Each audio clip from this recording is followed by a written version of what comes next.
Era feriado em Babilônia. Nabucodonosor então iria erguer uma grande estátua em homenagem a uma divindade que bem poderia ser Shamash, o deus sol do panteão babilônico.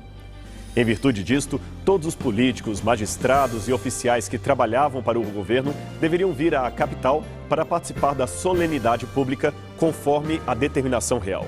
Todos passaram calmamente em procissão pela porta de Ishtar, a principal entrada da cidade, indo em direção ao local da cerimônia. Nabucodonosor inauguraria ali uma estátua praticando o que os babilônios chamavam de Shu-Ilá, ou seja, uma prece com a mão levantada. Ela tinha este nome porque era recitada com a mão direita erguida à altura do rosto ou ambas as mãos erguidas para o céu. O rei, como era de costume, já tinha uma oração particular escrita por algum sacerdote que trazia o seu nome no lugar do suplicante. A Shu-Ilá geralmente era feita em ocasiões muito especiais, como por exemplo, quando havia medo de que o reino caísse na mão de povos estrangeiros. E Nabucodonosor compartilhava deste receio desde que o profeta Daniel interpretou-lhe um sonho envolvendo uma grande estátua e dizendo que no futuro um reino inferior ao seu haveria de conquistar a Babilônia. Esta história está em Daniel, capítulos 2 e 3. À hora da prece, uma música seria tocada por vários instrumentistas reais e todos, a uma, deveriam prostrar-se enquanto o rei orava e os sacerdotes ofereciam sacrifícios para a divindade protetora do reino. Todos se prostraram diante do ídolo pagão, menos, é claro, Sadraque, Mesaque e Abdenego, os três companheiros do profeta Daniel. Havia uma pena de morte prescrita a qualquer um que não participasse do festejo. Mesmo assim, eles não cederam em sua fidelidade para com Deus.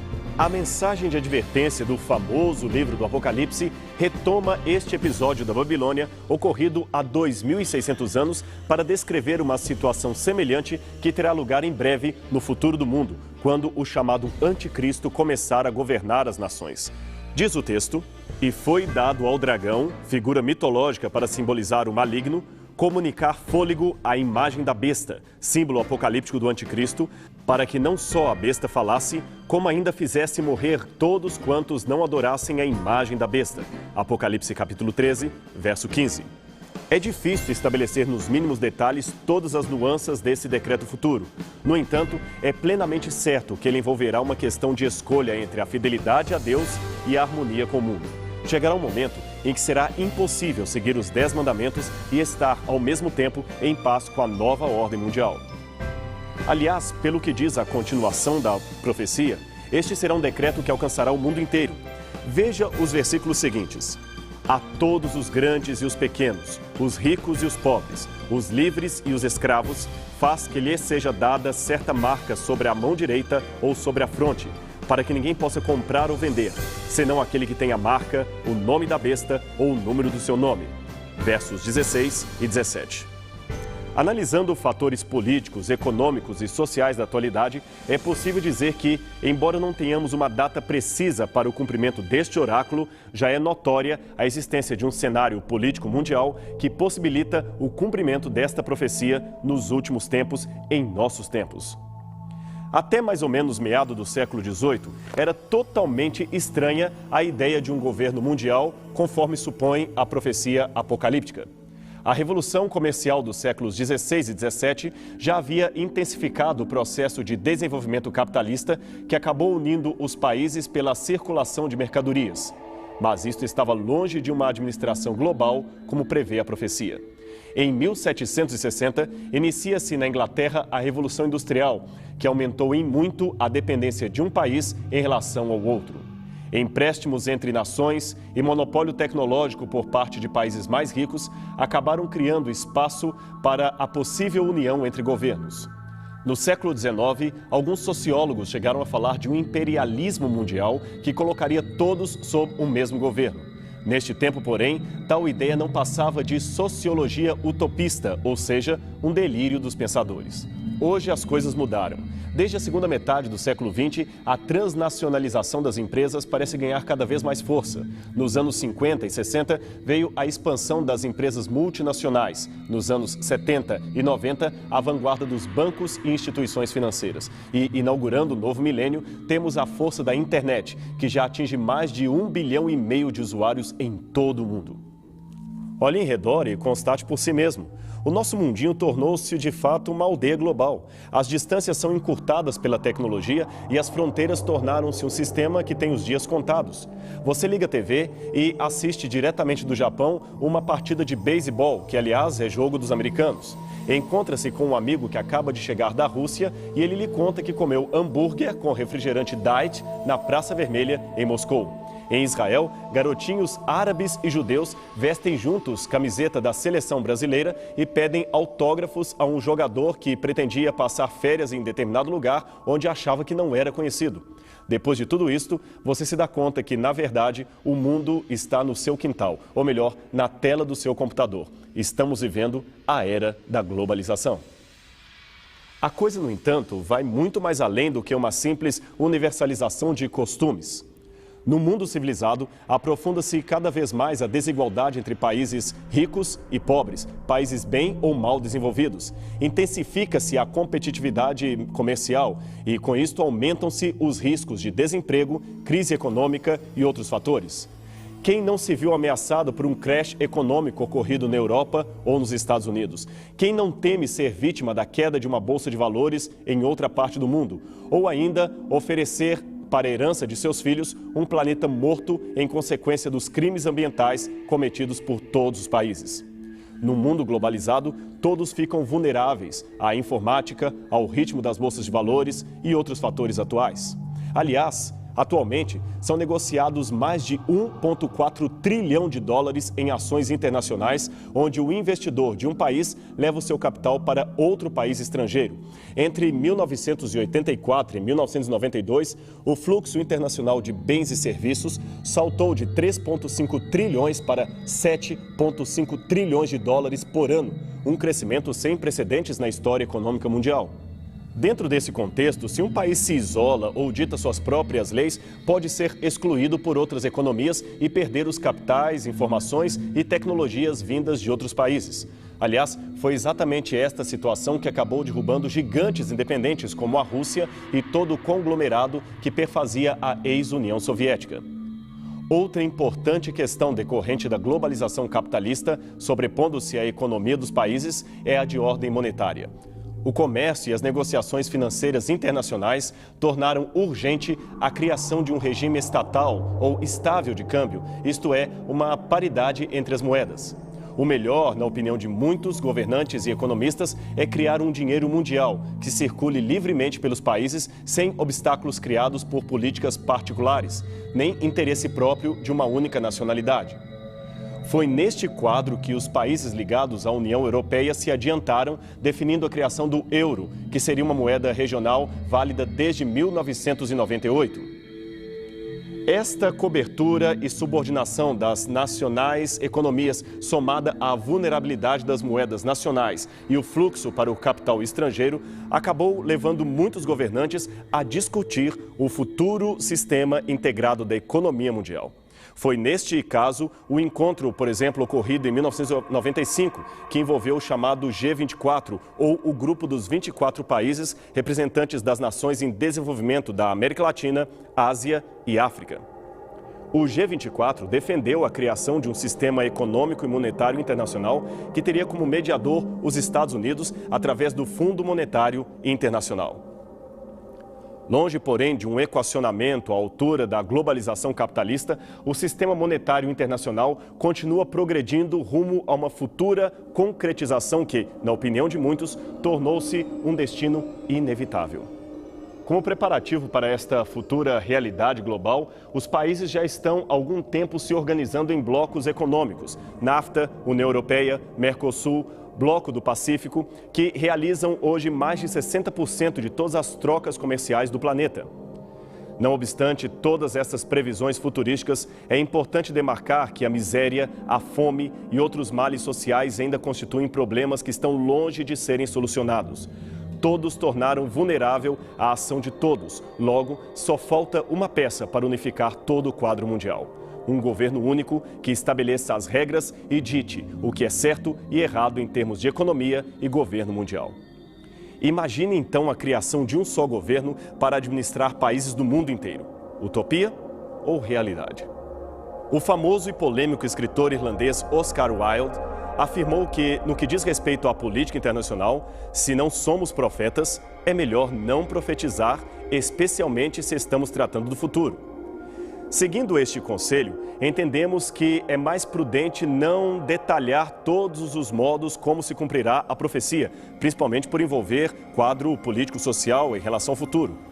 Por outro lado, porém, é possível, com uma boa dosagem de equilíbrio, dizer que temos o caminho aberto para a unificação de países e credos em torno de uma ideologia estranha aos ensinamentos bíblicos, exatamente como aponta a profecia do Apocalipse. Neste programa, não teremos condições para mencionar todos os itens desta discrepância entre a nova ordem mundial e a cosmovisão bíblica, mas a sua menção é um bom incentivo para que você pesquise as profecias e as tendências do futuro e tire alguma conclusão por si mesmo. Fazendo isto, você estará descobrindo a identidade ideológica do futuro anticristo e se preparando para não ser enganado por ele. Por ora, ainda é cedo para nos posicionarmos contra ou a favor de determinado sistema de governo, o que não significa uma alienação política por parte do verdadeiro cristão. A regra que se deve seguir é apenas a seguinte: se for estabelecida alguma regra que conflita com qualquer mandamento da lei divina ou da Bíblia, o que importa é ser fiel a Deus e não aos homens, nem que para isso tenhamos que pagar com a nossa própria vida. Por enquanto, ainda gozamos de liberdade para seguir a religião que quisermos, segundo as normas de nossa própria consciência. Porém, chegará o dia em que deveremos tomar uma dramática decisão contra ou a favor de Cristo. Para coisas envolvendo a espiritualidade, não existe neutralidade, não existe meio termo. Mudando um pouquinho de assunto, mas permanecendo dentro do quadro profético de um predito fim do mundo, podemos citar também as crises ecológicas que ameaçam o planeta. Hoje, a preocupação com o fim da vida na Terra extrapolou em muito a questão nuclear ou os que estudam profecias relacionadas ao juízo final. A cada dia, vê-se o meio ambiente morrer aos poucos na progressiva destruição das florestas, na redução da água potável e no empobrecimento da biodiversidade. Segundo o Programa de Desenvolvimento das Nações Unidas, se esta situação não for rapidamente corrigida, o mundo verá decretado em pouco tempo o fim da humanidade. Só para ter uma noção, a água potável do planeta passou de 17 mil metros cúbicos de água em 1950 per capita para 7 mil em 1998. Nesta proporção, chegaremos a 2050 com uma população mundial estimada em 9,5 bilhões de habitantes, dos quais 1 ou 2,5 bilhões não disporão de água regular potável para beber. Hoje já são 132 milhões de pessoas vivendo nesta situação. Nos últimos 50 anos, a produção descontrolada de poluição quadruplicou a emissão de dióxido de carbono. Isto poderá causar, nas próximas décadas, um superaquecimento do planeta, principalmente com males provocados pela camada de ozônio que está prejudicada, aquela que deveria filtrar os raios solares na atmosfera terrestre. Se tal fenômeno ocorrer, trará em consequência o aumento de até 1 metro do nível do mar, que inundará consideráveis faixas de terra dos países e cidades que estão costeiros, permitindo o avanço das áreas desérticas. Estas são apenas algumas das muitas advertências que estudiosos e ecologistas do mundo inteiro têm feito à humanidade. Se a paisagem destrutiva não for modificada, a tendência aponta um futuro pouco digerível para a sociedade. Pelo menos é o que dizem ambientalistas do movimento Greenpeace. Há quase 2000 anos, o apóstolo João profetizou que no futuro Deus teria de acertar contas com os que cometem, dentre outros delitos, crimes contra a ecologia. Como diz a profecia, chegou o tempo determinado de sua ira, a ira de Deus, e o tempo para destruíres os que destroem a terra. Noutras palavras, esta profecia nos ensina que, primeiro, quase 2 milênios antes da era atômica, Deus já sabia que no futuro a humanidade poderia destruir a terra. Segundo, antes que qualquer um pudesse sonhar racionalmente com uma possível destruição em massa, Deus revelou ao profeta que isto um dia seria realidade. E ele escreveu tudo no livro do Apocalipse. Terceiro, segundo a profecia, antes que se efetuasse um extermínio final, Cristo voltaria, dando um basta na destruição desenfreada da natureza.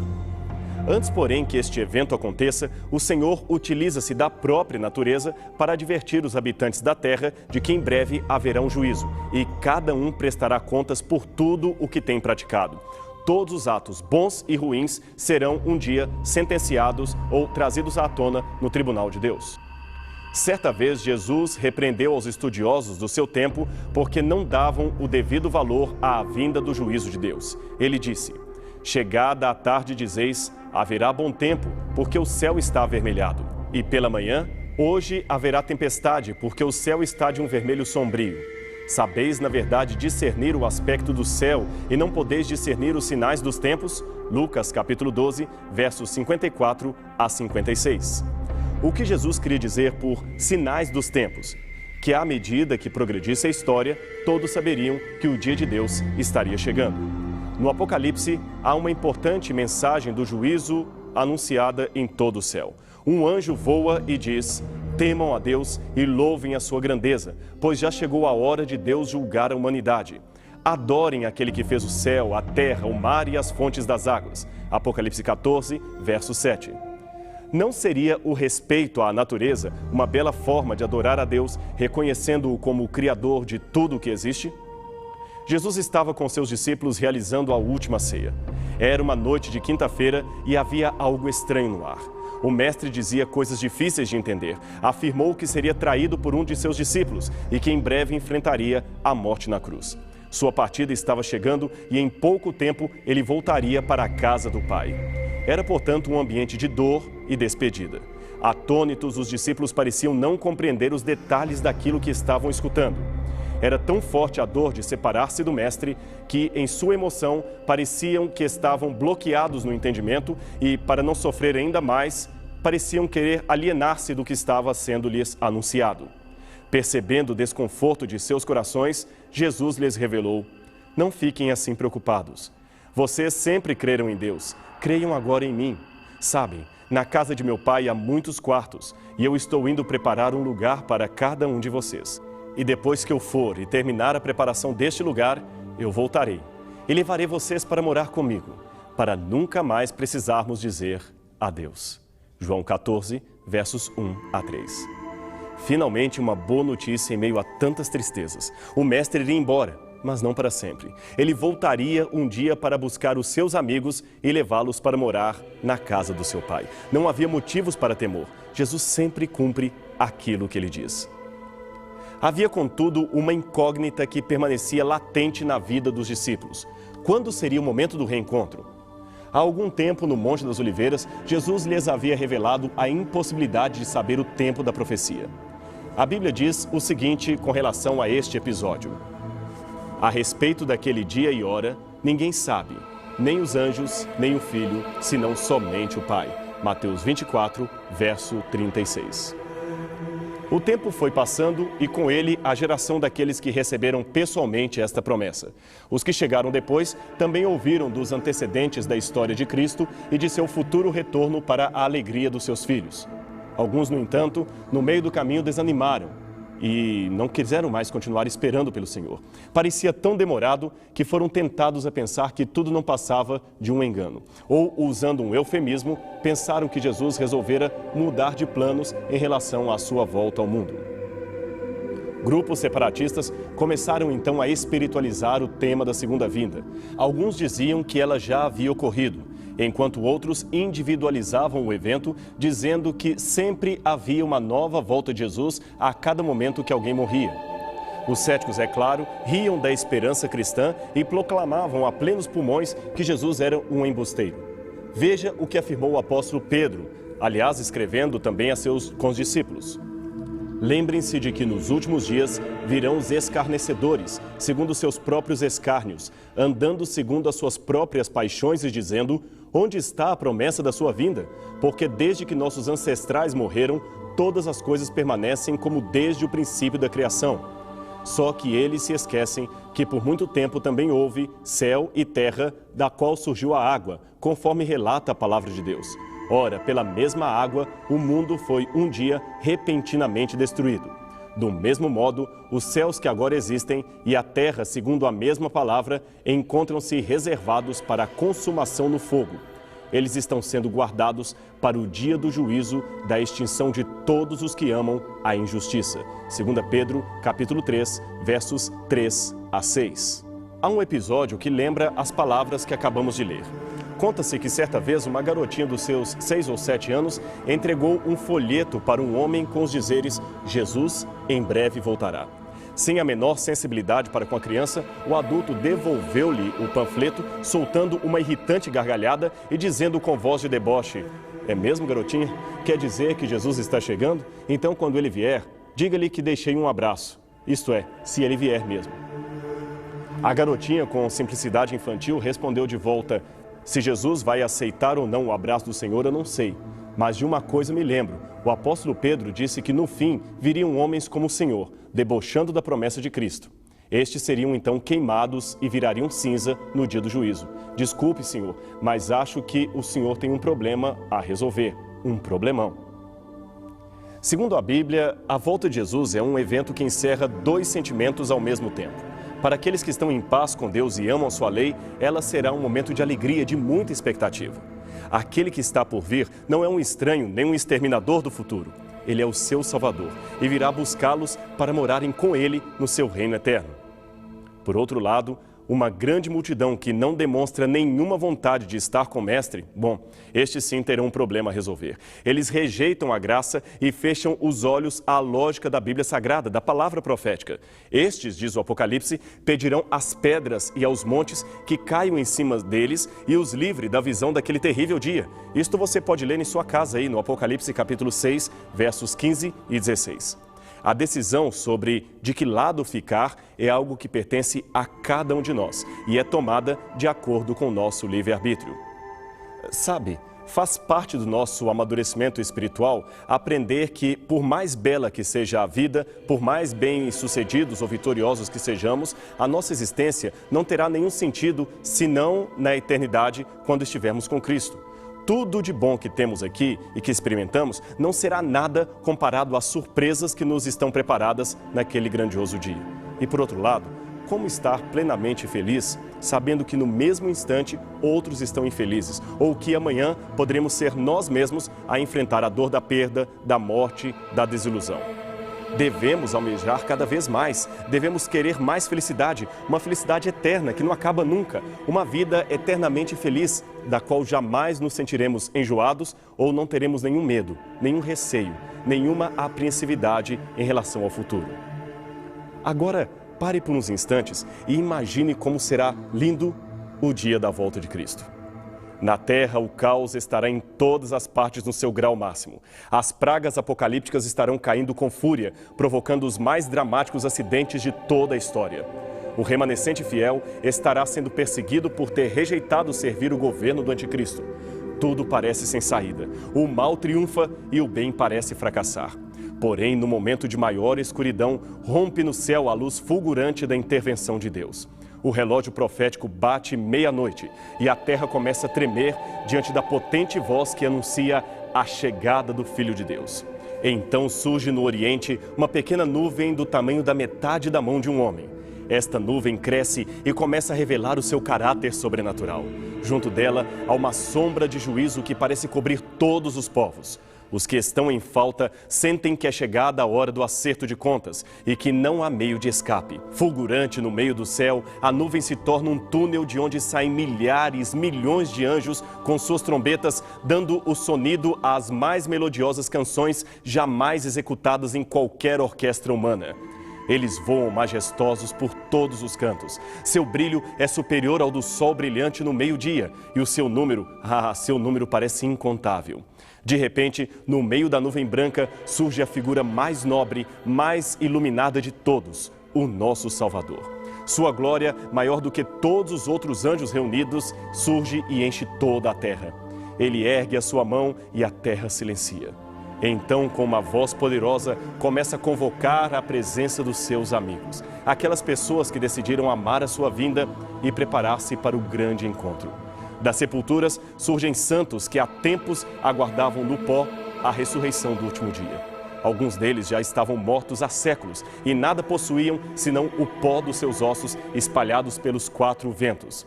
Estes são formados pelo ar e levados até a presença do trono celestial. Os que ficarem vivos, muitos talvez de nós, também serão elevados nos braços de anjos para que sejam conduzidos ao reencontro com o Salvador. Imagine você no meio desses remidos. Parece inacreditável, mas você está ali. O mestre lhe chama pelo nome e você responde.